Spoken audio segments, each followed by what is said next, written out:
You're listening to the Cyberwire Network, powered by N2K.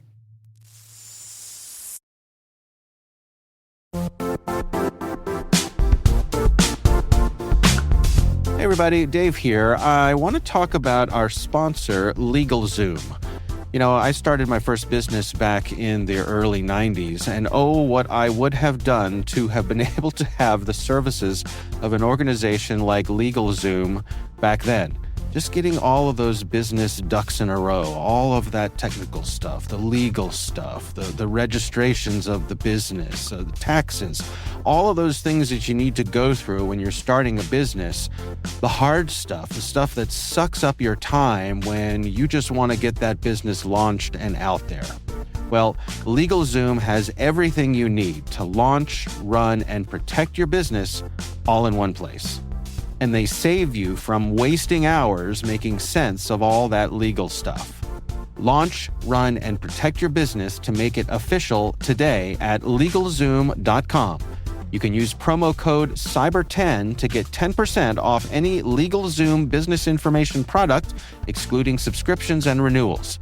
That expires at the end of this year. Get everything you need from setup to success at LegalZoom.com and use promo code CYBER10. That's LegalZoom.com and promo code CYBER10. LegalZoom provides access to independent attorneys and self-service tools. LegalZoom is not a law firm and does not provide legal advice except where authorized through its subsidiary law firm, LZ Legal Services, LLC.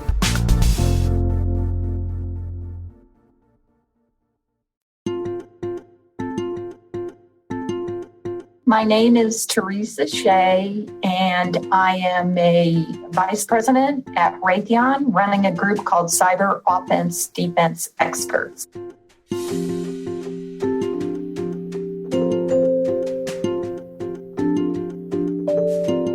When I was a little girl, I knew that I wanted to be a teacher. We played school all the time. That's what we did. And as I got older, I zeroed in on becoming a math teacher. So I graduated from high school in 1977, which was just about the time ARPANET was turning into the internet. I really liked math. It was almost an escape for me. And I knew in high school that it wasn't really a common thing especially for girls to like. What got my attention was when I graduated from high school, the Society of Women Engineering, you've heard of them, I'm sure. They gave me a scholarship. And I was like, wow, this is pretty cool. I need to check out this engineering thing. As I recall, even back then, EE was hard. It was a hard field. There weren't a lot of women. In fact, probably one other woman in most of my classes. And what ended up happening here is while I was in college, I looked into internships and summer work, and I ended up doing an internship with the National Security Agency up at Fort Meade.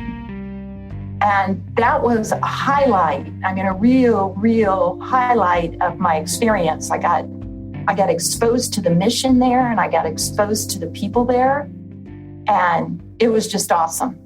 So they were very focused on electrical engineering. So it really drove me to finish there, and my goal was to go work for them.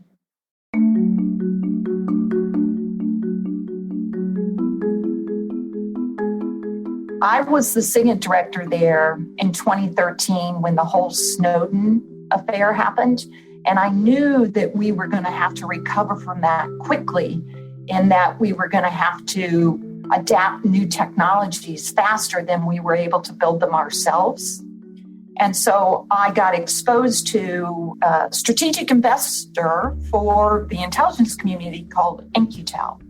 So when I retired in 2015, the next year, I went to work for In-Q-Tel to run a cybersecurity lab there to work on leveraging those startup technologies. And after about 3 years there, it was clear to me that it was really hard to get startup technology into the intelligence community operational side, largely because the startups don't, they're not all U.S. persons. Sometimes they don't all have U.S. investments. They certainly don't have security clearances, and they typically aren't interested in getting security clearances or dealing with the acquisition processes that our government and especially intelligence community have for good reason. So I wanted to go with a system integrator that believed in partnering and leveraging some of those advanced technologies. And I knew about this group in Raytheon called Cyber Offense Defense Experts. I knew about them from being in the intelligence community, and I knew they had the best people and worked on the cutting edge capabilities. So that and the leadership there at Raytheon that I wanted to work for, because who you work for is so important, is why I chose to go to Raytheon.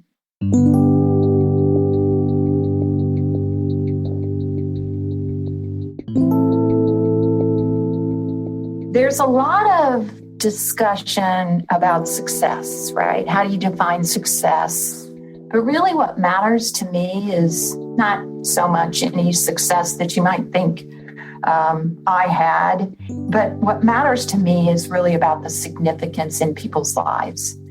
If I can every day encourage people and help them along in their journey, especially if they're in this space with me, then that's how I want to be remembered.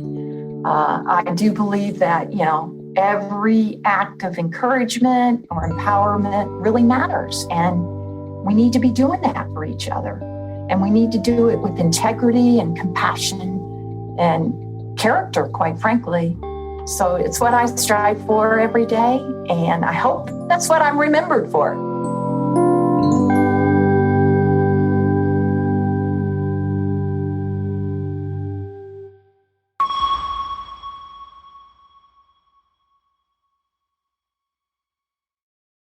It's time for a shameless plug.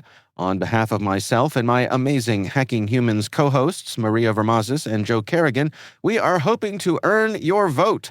I know you thought the election was over, and it is, but our hosting team was nominated in the Creator of the Year category in the 2024 Technically Awards for the Baltimore region. We'd love your support. Make sure you choose the Baltimore region on your ballot. That's where our nomination is. And do be quick about it. Voting ends on Monday, November 18th. You can cast your vote by visiting technical.ly/awards. That's technical.ly/awards. Thanks for your support. Now, a word from our sponsor. The Johns Hopkins University Information Security Institute is currently seeking qualified applicants for its innovative Master of Science in Security Informatics degree program. Study alongside world-class interdisciplinary experts and gain unparalleled educational, research, and professional experience in information security and assurance. Interested U.S. citizens should consider the NSF's Scholarship for Service Program or the DoD's Cyber Scholarship Program. Both scholarships cover tuition, required fees, university-sponsored health insurance, and provide more than $30,000 in an additional annual stipend. Apply for these scholarships to start in the fall semester at cs.jhu.edu/MSSI.